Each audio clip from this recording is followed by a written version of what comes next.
खूप जणांना पत्तागोबी आवडत नाही. येऊन जाऊन आपण याचं मंचुरियन करतो. दुसरं काही करत नाहीत. फक्त मंचुरियन केलं की लहान लेकरांना आवडते. पण मी जशा पद्धतीनं रेसिपी करणार आहे, ती लहानपणापासून ते मोठ्यापणापर्यंत सर्वांनाच आवडेल आणि बोटं चुकू-चुकू खातील. नवीन रेसिपी आहे. नक्कीच पहा सुरुवातीपासून शेवटपर्यंत, नाहीतर तुम्हाला समजणार नाही. चला सुरुवात करूयात. तेल टाकलेलं आहे मी. पाहिजे तेवढं तेल टाकून घ्या आणि त्यानंतर सरळ आपली पत्तागोबी कट करायची आहे आणि यामध्ये टाकून द्यायची आहे. आधी आपण 3 ते 4 टेबलस्पून ऑइल टाकलेलं आहे. त्यानंतर पत्तागोबी व्यवस्थित कट करून, व्यवस्थित वॉश करून 3 ते 4 वेळेस व्यवस्थित धुवून आपण इथं टाकून दिलेली आहे. त्यानंतर आपल्याला व्यवस्थित मिक्स करत राहायचे. बिलकुल यामध्ये पाणी टाकायचं नाही आहे. लक्षात ठेवा, यामध्ये बिलकुल पाणी टाकायचं नाही आहे. व्यवस्थित मिक्स करायचे. परत आपल्याला थोडा वेळ झाकून ठेवायचे.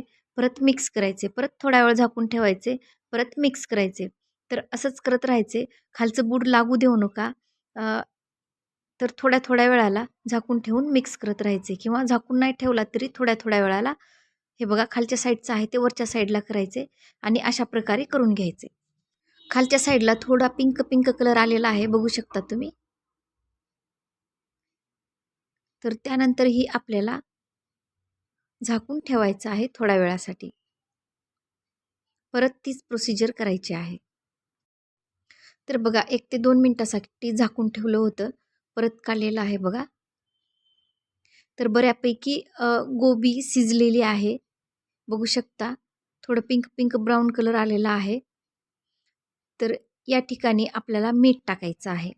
तर चवीनुसार तुम्हाला पाहिजे तेवढं तुम्ही मीठ टाकून घ्या. मीठ टाकल्याच्या नंतर याच्यात पाणी सुटतं. तर परत आपल्याला हलवून घ्यायचं आहे. सेम तीच प्रोसिजर करायची आहे. हे बघा मी आता इथं मीठ टाकत आहे. तर मीठ टाकल्याच्या नंतर एक वेळेस मिक्स करून घ्यायचे सगळीकडून. तर थोड्या वेळाने पाणी सुटतं गोबीला आणि परत सुरुवातीपासून जी प्रोसिजर केलेली आहे आपण ती प्रोसिजर करायचे. मिक्स करत राहायचे. कंटिन्यू थोड्या वेळाने मिक्स करत राहायचे. तर तुमची अशी कंटिन्यू करत जोपर्यंत ब्राऊन कलर येणार नाही तोपर्यंत मिक्स केला तर पूर्ण तुमची गोबी शिजून इथंच शिजून जाईल. तुम्हाला कसलंही पाणी टाकायची काहीही गरज नाही. बघू शकता गोबी छान शिजलेली आहे. ब्राऊन कलर आलेला आहे बघा. पूर्ण पाणी आटू द्या. थोडंही पाणी राहू देऊ नका. आणि त्यानंतर सिक्रेट म्हणजे आपल्याला टाकायचं आहे यामध्ये बेसन पीठ. तर हे बघा 3 टेबलस्पून झाले. हे 4 टेबलस्पून. तर मोजून मी 4 टेबलस्पून टाकलेलं आहे बेसन पीठ. आणि आपल्याला व्यवस्थित मिक्स करून घ्यायचे. आपल्याला थोडंसुद्धा पाणी का ठेवायचं नव्हतं, कारण पाणी आपण थोडंसुद्धा ठेवलं नाही ना, तर ही भाजी ना पूर्ण तेल सोडते. पूर्ण याचं पाणी पूर्ण निघून जातं आणि शेवटी ना आपण एकसारखं फिरवत राहिल्याच्यानंतर तेल सोडते. तर ते जेव्हा तेल सुटतं, तर त्यावेळेस आपल्याला टाकायचं आहे बेसन. तर बेसन टाकल्याच्यानंतर आपल्याला इथं मिक्स करून घ्यायचे व्यवस्थित. तर यामुळे ही भाजी मस्त क्रिस्पी पण होते आणि चवदार पण होते. चला पुढची प्रोसिजर करून घेऊयात.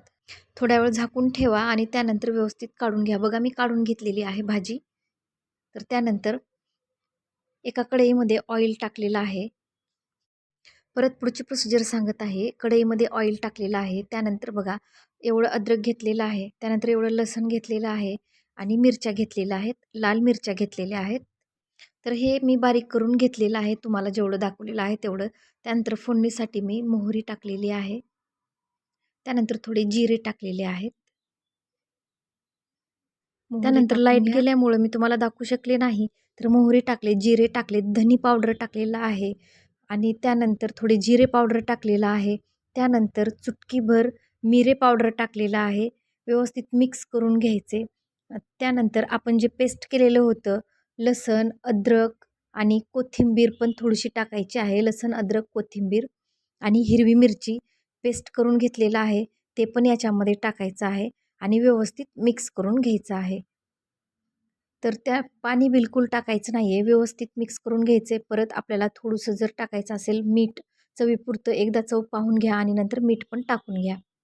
आणि त्यानंतर बघा आपल्याला व्यवस्थित मिक्स करून घ्यायचे आणि 2-3 1 मिनिटासाठी आपल्याला झाकून ठेवायचे. परत मिक्स करायचे, परत झाकून ठेवायचे, परत मिक्स करायचे. यामध्ये बिलकुल आपल्याला पाण्याचा वापर न करता भाजी पण पूर्ण शिजलेली असेल आणि मस्त क्रिस्पी म्हणजे एकदम मस्त लागेल. तुम्ही जर अशी करून खासाल ना, तर बोटं चुकून-चुकून खातील सगळेजणी लहानपासून ते मोठ्यांपर्यंत, म्हाताऱ्यांपर्यंत सर्वांनाच आवडेल. जर कोणी खात नसेल गोबी, तर अशा पद्धतीनं नक्कीच खाऊ घाला. त्यांना मस्त आवडेल, खूप मस्त होते. त्यानंतर त्यावरती कसुरी मेथी आणि कोथिंबीर टाकून सर्व्ह करा. तर तुम्हाला नक्कीच 100% रेसिपी आवडली असेल, तर थोडी जर रेसिपी आवडली असेल, तर सबस्क्राईब करायला विसरू नका. लाईक करा, शेअर करा, कमेंट करा आणि बेल आयकॉन प्रेस करायला विसरू नका. तर अशाच नवीन रेसिपीसोबत भेटूयात. तोपर्यंत थँक यू. सबस्क्राईब करा आणि बेल आयकॉन प्रेस करायला विसरू नका. भेटूयात पुढच्या व्हिडिओमध्ये.